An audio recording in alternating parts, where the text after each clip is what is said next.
Good evening, yogis.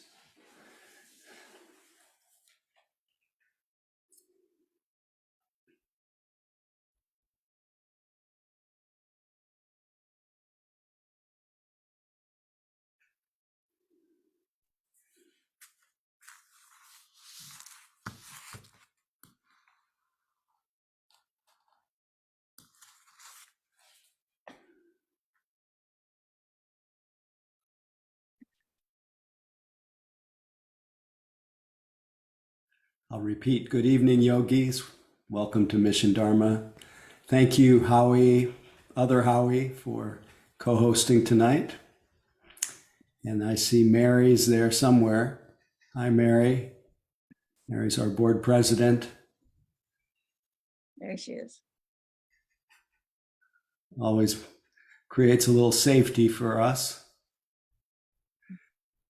And I see Lotus, who is going to be leading the group in a couple weeks.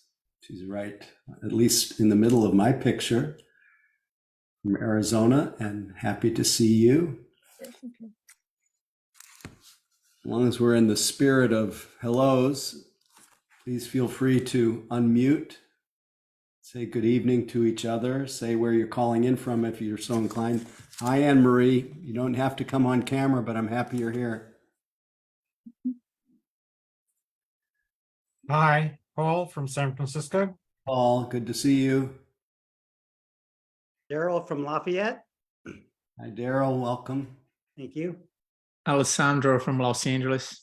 Hello, Alessandro. So good to see you. Good to see you. Madison, San Francisco. Hey, Madison. Mary, Santa Barbara. Hey, Mary. Laura from Edmonton. Katie, San Francisco. Hey, Katie. Did I hear somebody from Edmonton? Yes, Leith from Edmonton. Hi, Leith. Great to see you. Charlie from Rockport. Hey, Charlie from Maine. Yet another Howard from British Columbia. Hey, Howard. Hello. David from Burlingame. Hey, David. Jerry from Nashville, big love. Hey, Jerry. Jerry always brings the love. What would we do without the love? Not much. Love makes the world go round. There's Misha. Hey, Misha. Brenda, British Columbia. Hello, Catherine. Good to see you.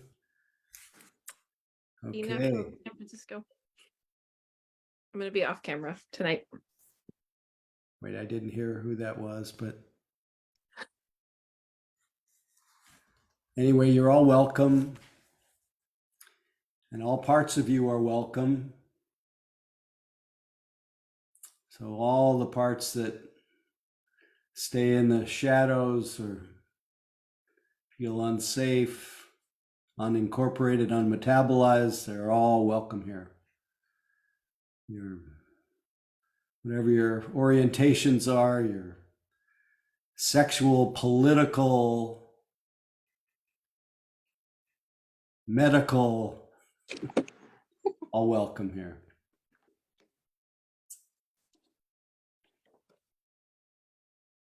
So it's a enlivening, at least it's enlivening for me to be with you, and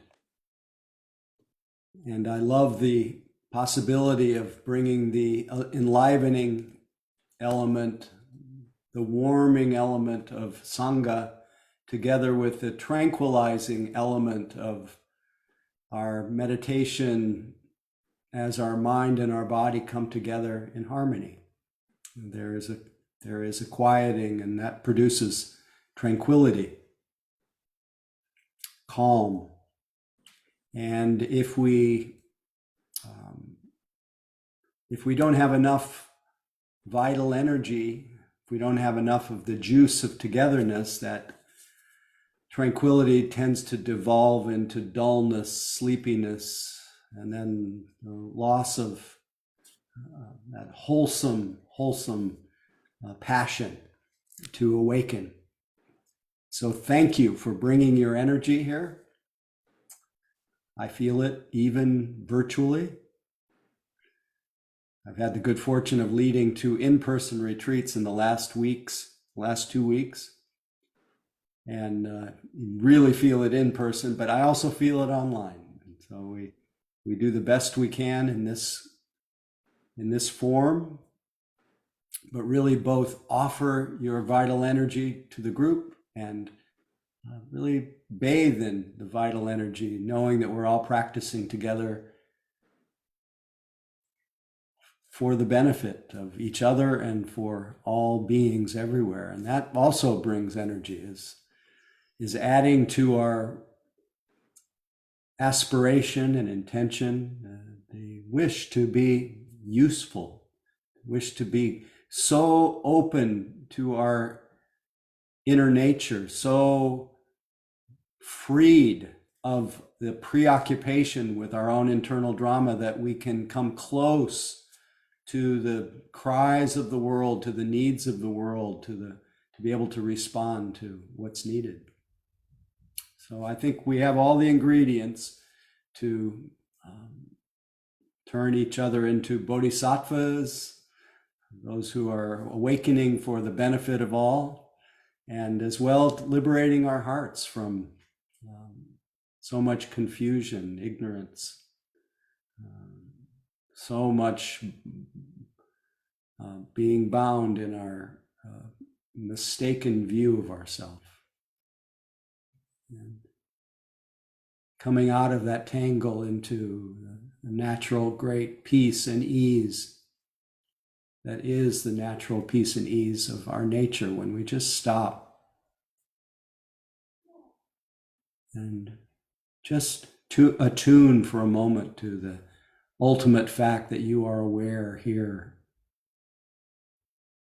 That awareness that you have, that you are here, the awareness that you are, is peaceful.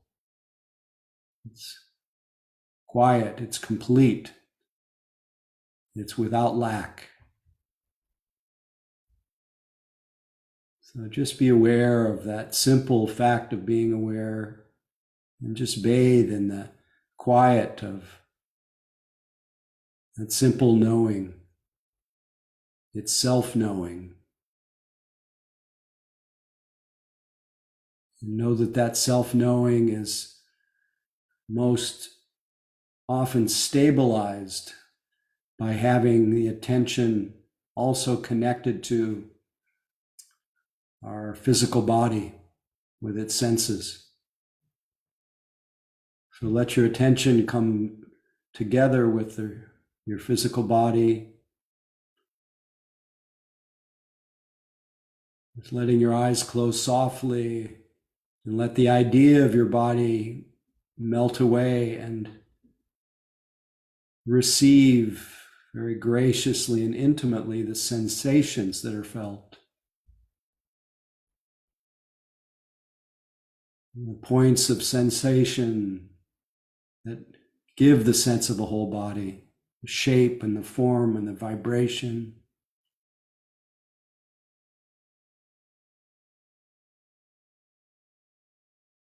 And just noticing these little flickering sensations start to carry a little bit more of the fragrance of stillness, of steadiness, as they melt into the openness and the stillness of attention.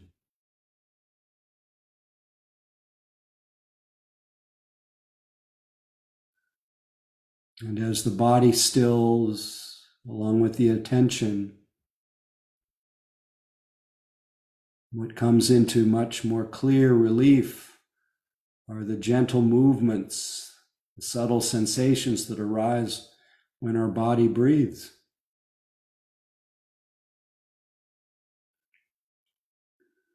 We can feel the sensations of the breath. Notice them, sense them, but also enjoy the body's experience of breathing.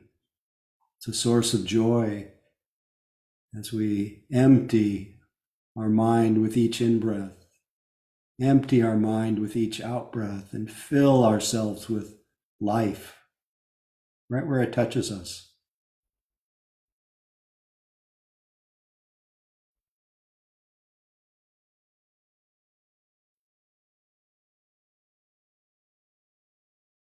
Filled with the life of the present moment, feeling that so easily overlooked of sitting, touching, of breathing, of hearing, sometimes feeling moods, sometimes noticing thoughts appear and disappear like clouds. Whatever it is that is felt in this unfolding present, we meet it graciously, relying on the anchor of the simple experience of our body and our breath. Just this breath, just this moment, or whatever presents itself in this field of kind and interested and relaxed attention. Just this moment. Just this being aware, supported by the body. Rest in being aware. Rest in the body and breath.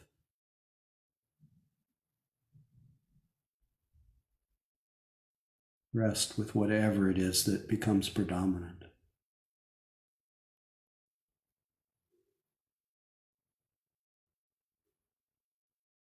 Rest your weary mind in this natural peace.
because mindfulness, that clear comprehension, is sometimes unstable. Inevitably, thoughts may come and you may not notice them. And when you don't notice them, they're likely to spread out into some kind of fantasy or plan or memory. That's inevitable. But then mindfulness reasserts itself, it re-arises, and you realize, oh, lost in thought. When you wake up to where you are, relax and celebrate that mindfulness has reemerged.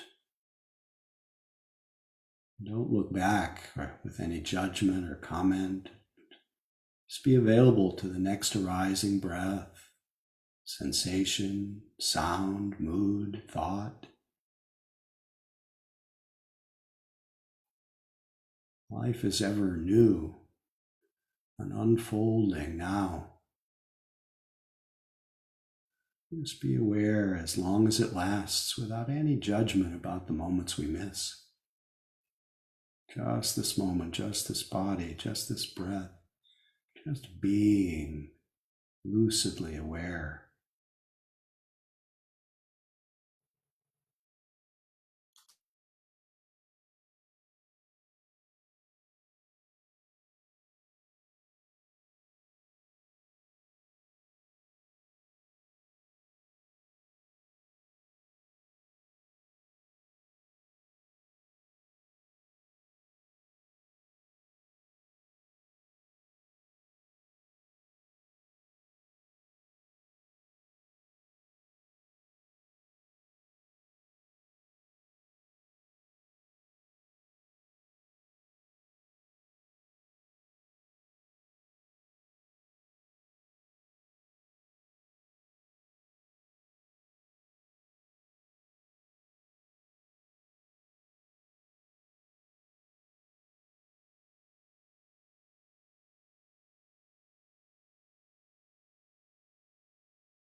our effort is often marked by straining to make something happen or resistance.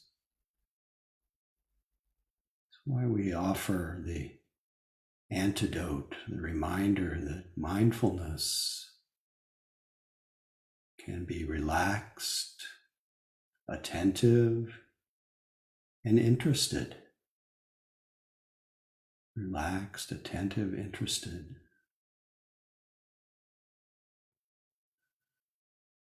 Because it has no agenda other than to notice. There's nothing to do about what you notice, nothing to undo, nothing to fix or figure out, just being aware as continuously as possible. Each presently arising breath, sensation, sound, mood, thought, and image. Just this moment.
real quiet tonight. Of course, everyone's on mute, so that explains that. But my mind was pretty quiet too, so much so that there were some moments of sinking mind, a little dullness. But each time I woke up to where I am, I took a peek at the screen and was so happy to be sitting with you. So, wondering if there was anything that you noticed during the practice, any question, any comment about the instructions, or anything you noticed, or any topic that emerged from what was happening in the sitting, or something that's part of your life but is in the foreground of your consciousness. Anyone, feel free to unmute or raise your hand, or all those zoomy things.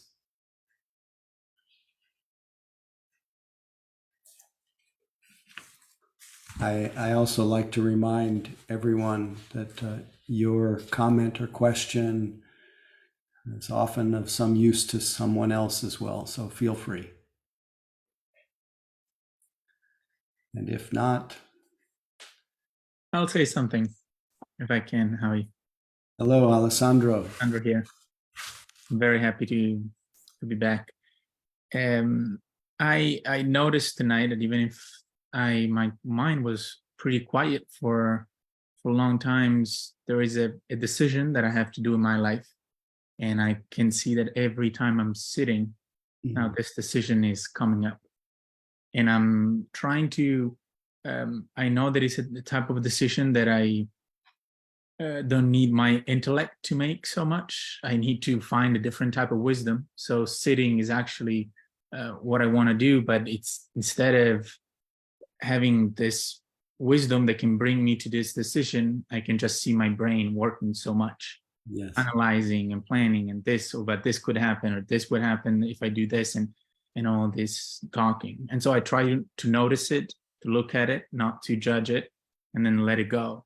But I'm trying to create as much space so that this noise can settle, and some wisdom that comes more from the heart can come up. But I'm definitely having a challenge in doing that.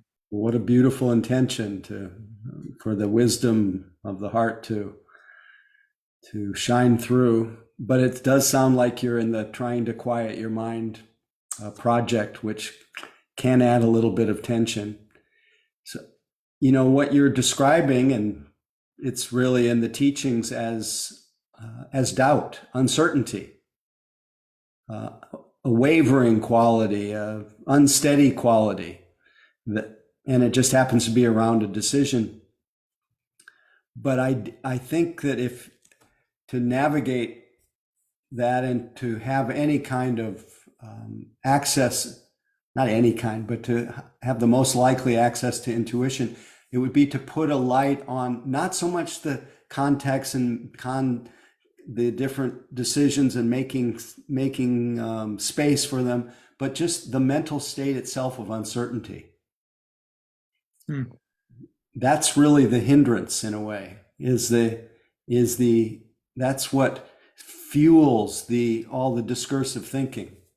So just to be able to sense, oh, this is what uncertainty feels like, or this is what doubt feels like, or unsteadiness feels like. And in a way, that's really in the heart of the teachings on what the underlying tendencies of mind that tend to make our life more difficult. And one of them is doubt. Beautiful. Yeah, Thank you very much. Maybe, yeah. So how does one pay attention to doubt? You kind of feel it in your mind, the general quality of it. How your body feels as you feel that state. And there's some holding or tension. Yeah, I call it suspended happiness. Like, if I work this out, then I'll be happy. But I've got too many things going, and So I put a ribbon around the whole thing and, oh, this is doubt. Doubt's like this. Anyway, have fun with it. Thank you. Good luck. Good luck. Karen, please. Or Karen. Hi, it's Karen. Hi, Karen. Um, Hi. I was almost going to speak before Alessandro, but then what I have to share also couples with that, like completely. And I just want to say, like, thank you for the way you describe doubt and uncertainty. Like, as a person with OCD, I just love that you were able to describe it in that way, also with this spiritual and meditative quality to it. And as I was sitting at the beginning, or for at least like maybe the first half, it was very quiet. And I even had like almost like a physical object that represented thinking, like drop from my head to the ground. Mm. And also had like a physical object, almost like a piece in a game that represented like me as a baby, and like later held in my hand that baby. And then the whole sense of the heart was there. Mm. And there was this concept that the other two pieces, like, or those game pieces, like, are kind of small in comparison to like that, the heart and what we can kind of express from it. Mm. I love that. Thank you. Yeah. Sounds like you're somewhat attracted to dwelling in the heart. Very. So don't let my words get in the way. Just enjoy. Because Thank you. whenever I say anything about the heart, that is, heart and mind are the same. It's just consciousness. It's this, so that we tend to create a split between heart and mind. And then at least in the language of the Dharma, the word is chitta, consciousness. And often I was just in Edmonton, I was sharing with a group, being with these teachers in my early practice, and when they would speak, they would say, guard your mind, and they would put their hand over their heart. Mhm. And it's understood in some traditions that the seat of consciousness is in the heart. That's a view anyway. But to know whether it's so, check it out.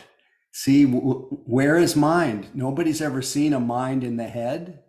Well, nobody's ever seen a heart in the heart either, really, other than the physical heart. But yet we do have this sense that when we're settled in this area, as you've described,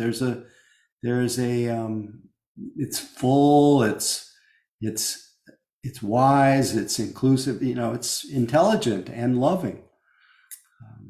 So it seems like everything you need is right there. Thank you. And I think energetically, it just maybe helps to pacify a little bit the tendency for the winds to move up, which when our winds are up, there's often a little tension, and that often causes a lot of discursive thinking. It seems like it's in the head, even though if you opened it up, you wouldn't find anything there. But energetically, we're up. And so anything you can do to drop down into the belly, into the heart, into the, just to put your mind in your body and your body in your mind, that's going to help you dwell a little bit more here. It tends to pacify things. Anyway, enjoy. Thank you. Thank you. Thanks for speaking up. Anyone else before we carry on?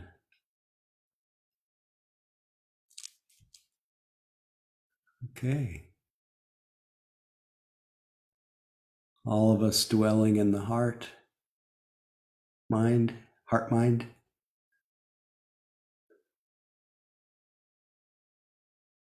Great. Good one, Anne Marie. That's a really good emoji. Mary, please. Okay. Yeah, I had some things come up too, because I do have some decisions I have to make, and sometimes, you're not sure, and it causes some anxiety, and it comes up, and most of the time it was very nice meditation. But I saw this image on some Facebook, and when I was feeling a little bit of stress about, okay, what are you deciding? I thought of this. It's a picture of some fall leaves, and it said something to the effect. I was trying to find it, but I couldn't. That the autumn is showing us so beautifully how to let go. Mm. And I thought, well, I'm working on this, but I'm not. Well, eventually, I'll get there. For now, I'm just gonna let it go because I don't want to stress out. I'll come back to it. Perfect. Yeah. Yeah. That's the discernment about when the decision making is causing stress, and when to put it down, and letting go is a moment to moment thing. So if you can put it down for one moment, then you feel the effect of that. And a lot of times when we're getting stressed and we're holding really tight, things really don't work well. No. And a lot of times when we could just, let it go at another moment, the answer to things just kind of pops up because we're more relaxed. Yeah. So. And it's what you describe though is the wisdom that comes from knowing that there's tension. Yeah. When we know that we're tense, we don't keep holding. We naturally let go. When I know that I'm holding my breath, I don't keep holding it. I let go. So it's just knowing with clear comprehension, what's the state of my mind right now? And then consciousness is completely self-correcting. Yeah. It's not like you need to do anything. It's just that letting go is the natural result of seeing with wisdom, with seeing, as the Buddha call it, yata bhuta, seeing things as they are. Oh, this is tension. It's just intuitively we know that causes stress. Then we let go. Not because, oh, that causes stress, I'm thinking about it. It's just the natural response, the wise and loving response to seeing things the way they are. Thank you. So, I great. wanted to share one little thing with you. I always notice, but it was very strong tonight when we're meditating and your eyes are closed, and all of a sudden you open your eyes and you look at all of us, and it's really beautiful. I just have to tell you, you always look at us like with all this love, sort of like, the father looking at his children or something. It's very sweet. Oh, Thank you. Thank you. Well, I definitely feel it. It gladdens my heart to see everyone and knowing we're practicing together, and there's nothing better. Feels good on this side too. Thank you. Great. Yeah. I'll give you a little of my internal dialogue tonight. I'm about to enter into a couple weeks where I have no obligations, responsibilities, and I'm going to drop out. And I have a birthday coming, a big birthday. So that's coming up. But I've noticed that in anticipation of that time, there's been a little bit of that suspended happiness, a little bit of the, oh, I'll be happier when. So there's been a little bit of tension, and in a small way, even though each Tuesday and every time that I'm sitting with a group, it's joyous in a way.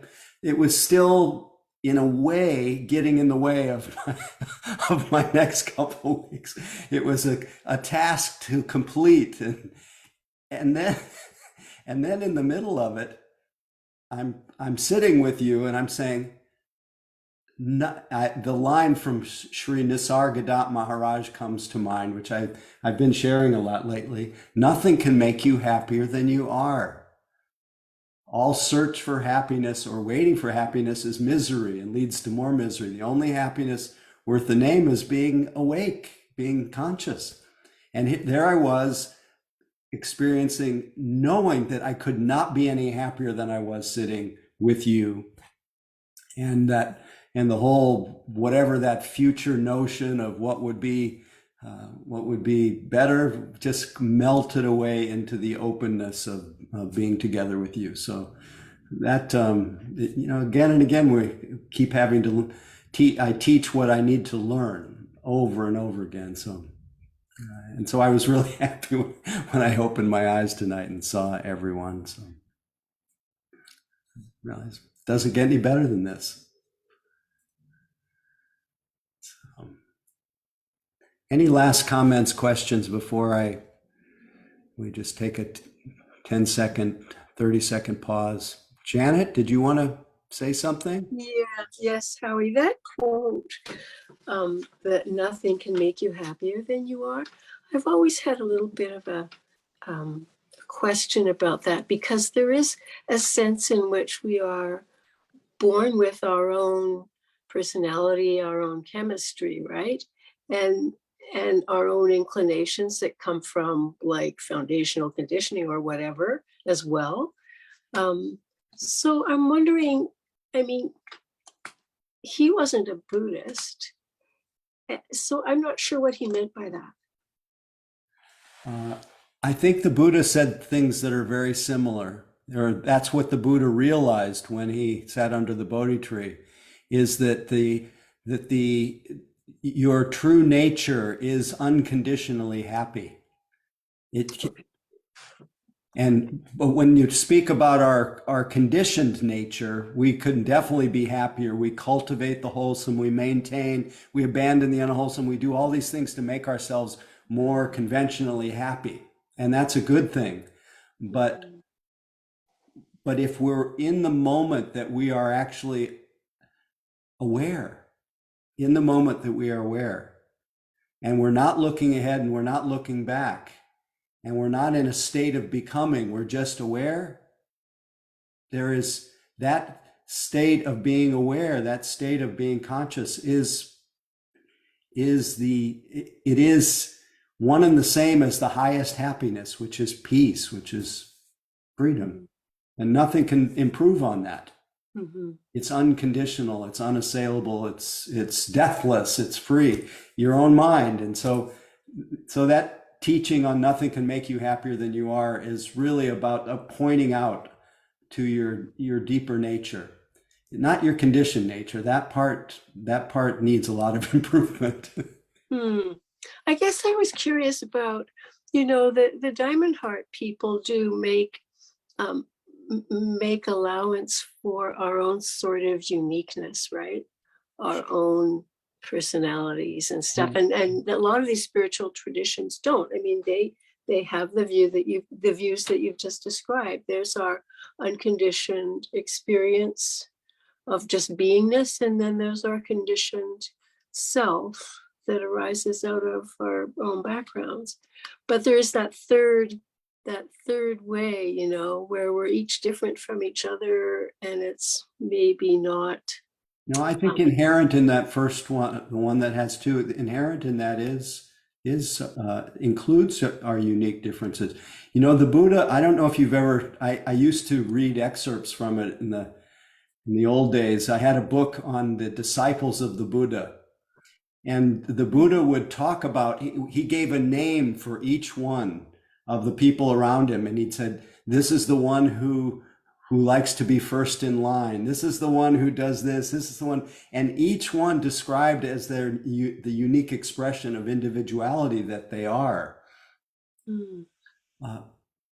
But nevertheless, even though we do express ourselves uniquely individually, the teachings just remind us that none of that individual uniqueness refers to an abiding self that is constant, but that unique individuality is made up of lots of non-personal element, not self elements. And so there's nothing in it that denies or doesn't honor the unique individuality of each person. That's just not from my reading. And I've also done a lot of Diamond Heart work with Hamid Ali, the founder of it, and seems very compatible with the Dharma. He comes and leads, he's led 4 retreats for the teachers at Spirit Rock. And I haven't gotten that, whatever that third thing that seems so different. Okay. But maybe I'm wrong. No, I doubt it. Okay, thank you. Anyway, I'm glad you named that, just to because other people, you're not the first person that has a reaction to that view. I think the intention there is to moment by moment call off the search. Look at what's happening when you're not seeking. Look what happens when you're not moving toward or away from this way or that way. Look what happens look what the quality of your mind is. So all search for happiness is misery. See, that search, it's the quality of becoming and grasping that is the issue, not our individuality. That part just expresses itself much more beautifully and individually when our mind is not so caught up in seeking, not tense, not waiting, not hoping, not postponing, just being ourselves. On the other hand, when we are being ourselves, we're not busy self-referencing about our individuality. We're just expressing it.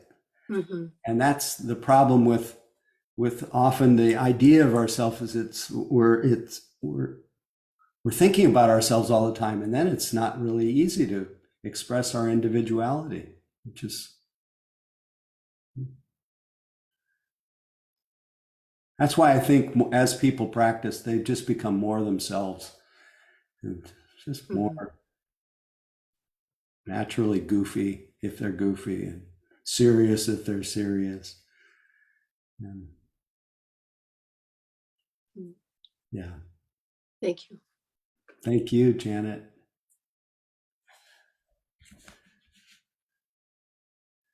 Okay, let's just take a 10-second pause and forget everything that's been said up to this point.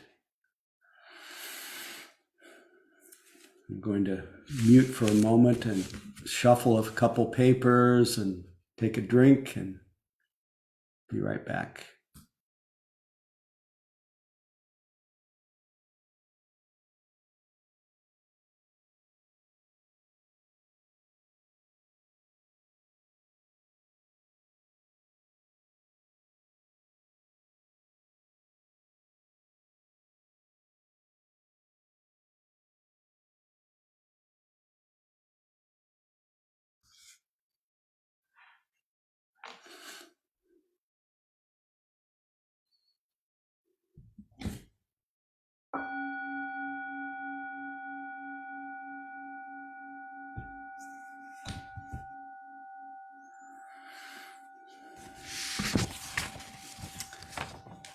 So today I was talking to a friend and asked him if he wanted to hear a sutra, a teaching from the Buddha. He said, sure. And so I read this sutra to him, and I'm going to share it with you, and then I'll tell you what unfolded after. Bhikkhus, there are these 7 underlying tendencies. What 7? The underlying tendency to sensual lust, the underlying tendency to aversion, the underlying tendency to views, the underlying tendency to doubt, Alessandro. The underlying tendency to conceit, the underlying tendency to lust for existence, the underlying tendency to ignorance. These are the 7 underlying tendencies. This noble eightfold path is to be developed for direct knowledge of these 7 underlying tendencies, for the full understanding of them, for their utter destruction, for their abandoning.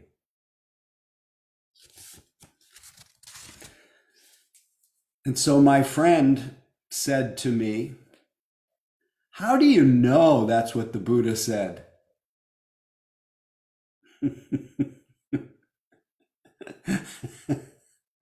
I said to him, and I'll say it to you, we'll never know. There is obviously there has been a great attempt over 2,700 years to cross-check, to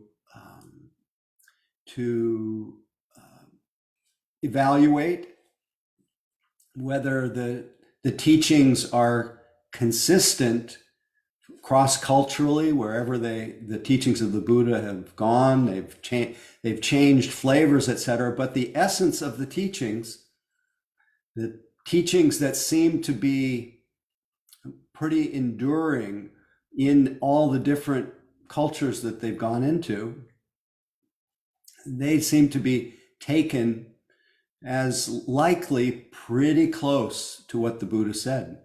But it is not possible to know. However, what is the saving grace of this question, this unanswerable, you could say, is that it doesn't matter. It really doesn't matter, because the heart of the teaching is discovery, is direct experience.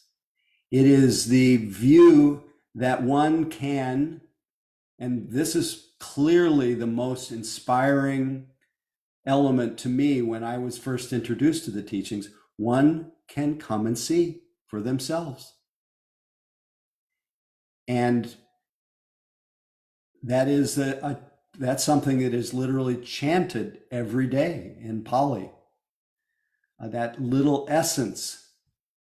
It's basically the words in Pali are ehi paseko opanayeko pachatan veditapu vinyuhiti. For those who can be taught or who are interested to come and see for themselves. So the Buddha was not in any way interested in Buddhists, in anyone who had adopted Buddhism as a religion, as a belief system. He was not keen on beliefs.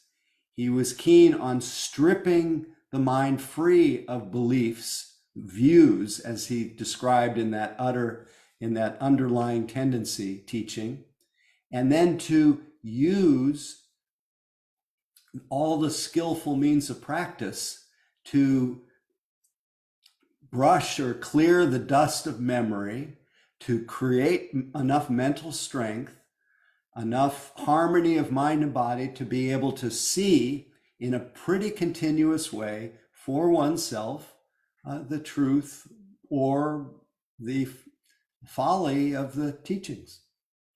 There's nowhere in the teachings does it say anything about believing, but it's saying, as it says in the teachings, to be seen here and now by the wise. That means to look now.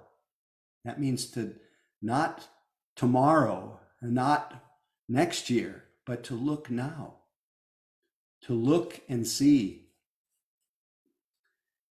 that, and in a way, to the word that's used a lot in the teachings is the word urgency. when the Buddha gave that wonderful teaching on the body, there's one thing, O monks, that leads to calm and focus and pleasant dwelling in this very life, to a sense of urgency, to the abandonment of the defilements, those underlying tendencies, to the heart's release. What's the one thing? Mindfulness directed to the body. But one of the ingredients that the practice of mindfulness of the body is encouraged to arouse is a sense of urgency, that there's no time like now. Don't wait, don't postpone, because our thinking mind will keep proposing the idea that we have time. And that's why one of the underlying tendencies is, as I think he described it, lust for existence. This clinging to life often creates a feeling of somehow that we have time, or that we're going to live a long time, or wanting to live a long time. It's all of that. But the teachings keep reminding us, and the daily reflections remind us, I'm sure to become old, I'm sure to become sick, I'm sure to die. The time of my death is uncertain. So it's to whatever it is that will loosen that what the Buddha called the pride in life, or enchantment with life, or lust for existence, as it's written in that sutta. Who knows what the Buddha actually said? But we do know that we tend to have a lot of what he called what he is said to have called the three prides: pride in youth, pride in health, pride in life. And it was those three prides that, for him, when he saw in real time a sick person, an old person, and a corpse, in real time, his heart burst in a way. In other words, there was a release of a kind of clinging to youth, health, and life, and it opened up his sense of urgency. It opened up his Dharma door and said, everything this could all go quickly, and everything I seem to be chasing after will go quickly. And so that also lessened his it loosened that underlying tendency for sensual lust, as it's described. That sounds it's not very connectable, the underlying tendency of sensual lust. It's just the desire body that just wants more all the time, and gets caught on the wheel of misplaced faith. And the underlying tendency of aversion, get the complaining mind, that we just get caught up in making internal or external enemies with whatever's happening.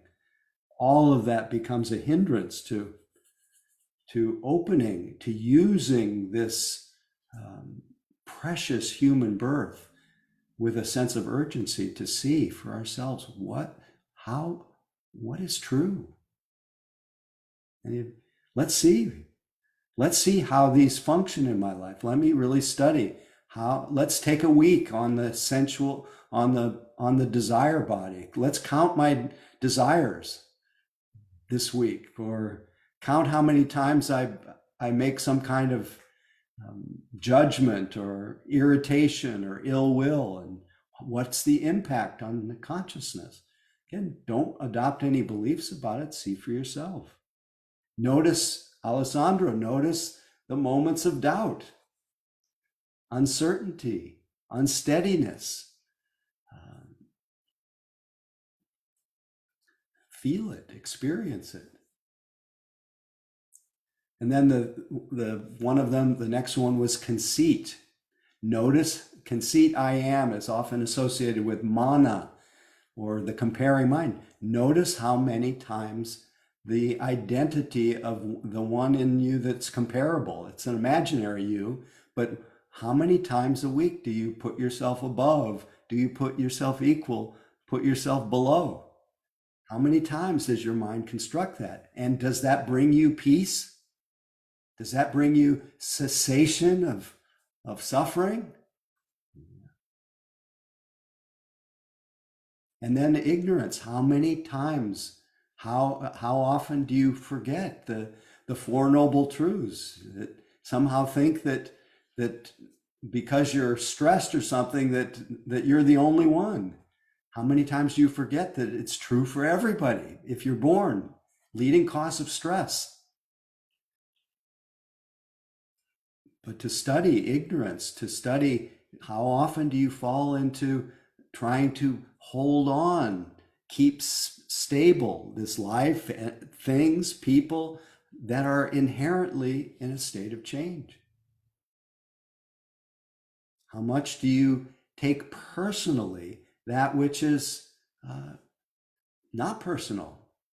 That how much in your individuality do you take personally? And see it as referring to an abiding self. To see whether it's so. Look within your mind, see whether it's true. So nevertheless, I find it, I don't know what the Buddha said, whether he said what he said, but I have tested out a lot of these teachings over the last 44 years or more, 45 years. And I'm sure a little belief has slipped in there unknowingly, but I've also have some confidence just from my own direct experience. The reason I say there's some belief that slipped in, because we're all conditioned, and sometimes we get shrouded by the way we experience things and view things and what we've read and what somebody has said. But as much as possible, if we keep our minds clear, our hearts open, we can actually come to our own decision about these matters. And we become a light unto ourself, our own authority. That's what I really appreciate. Somebody was saying that's what they really appreciate about Spirit Rock. You know, everyone is, they have a schedule and you follow the schedule, but each person is invited to intuit how to manage that schedule themselves. And as long as they keep the pedal, the fire on the kettle on the stove, then it's possible then to discover for oneself the truth of the teachings or not. So for all those who can be taught to come and see for themselves and to do it today, to look now.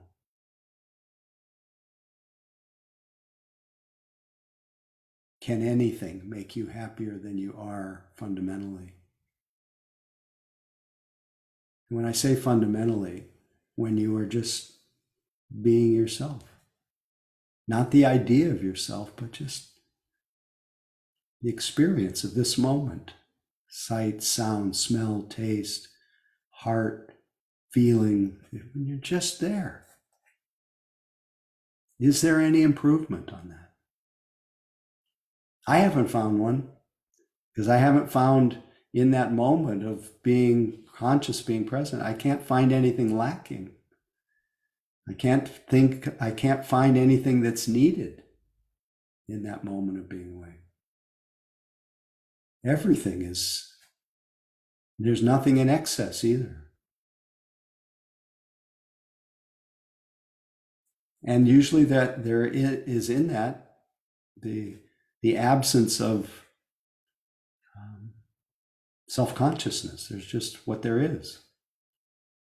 As the Buddha put it, in the all, in the seen, there's just what's seen, and the heard, just what's heard, and the smell, just what's smelled, tasted, just what's tasted, and the cognized, just what's cognized. That's all. Pretty complete.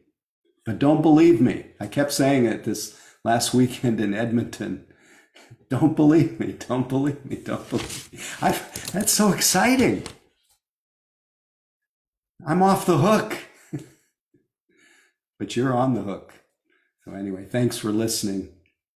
Let's just consider that there may have been some benefit for us talking on these matters, freeing ourselves from being Buddhists and true believers to innocents that are just trying to discover the truth of our lives in real time.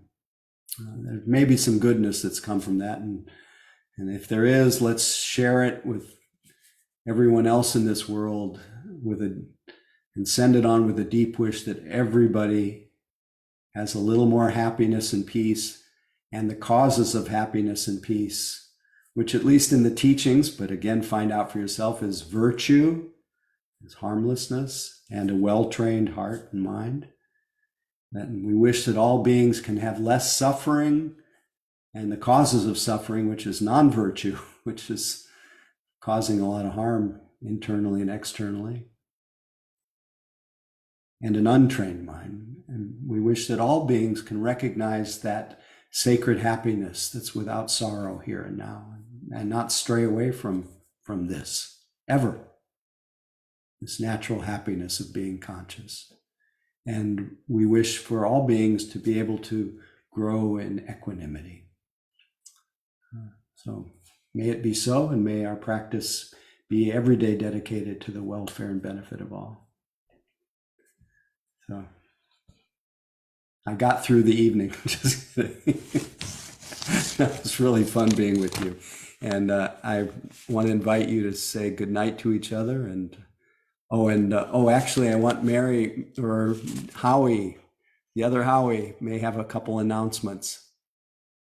Don't go away. Yes, I do. Can you hear me? I hope so.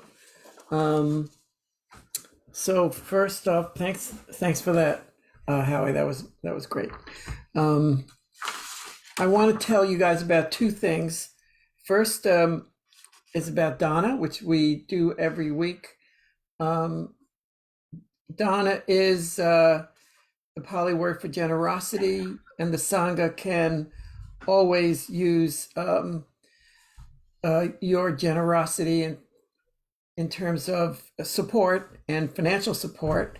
And I have put in the chat ways that you could contribute, and it's very much appreciated, and your generosity is kind of essential to keep this going and to keep Howie going. I decided I'm going to leave the thing open longer. I'm not going to shut down the Zoom as soon as everyone says goodbye, because people don't have a chance to look at the chat while they're saying goodbye. So I'll leave it up for a little bit. But also I want to tell you about a half day that Howie's going to be presenting in October. And I was lucky enough to go to one, not the last one, but the one before. And it's really great. This one is called The Wings of Awakening. And you can read about it on the invite that you got to see this today. And just the first line says, the two wings of awakening are wisdom and compassion. And wow, how great to experience a way to consider that with Howie leading us in person.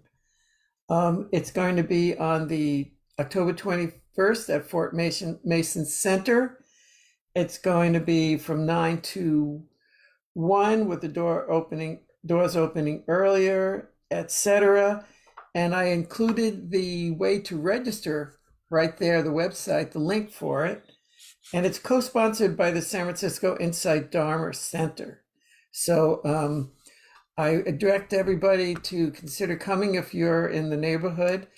It'll be great to see Howie. And I don't know when his birthday is, but it could be a good chance to wish him a special birthday. It seems like it's a multiple of some number, so that sounds pretty cool too. I will try to be there and welcome him to the club of whatever number that is. Thank you. They're all multiples at this point, but it is my 70th birthday, and thank you for the plug of the retreat, etc. What was I going to say? I think, I don't know, is Lotus still here or is she gone?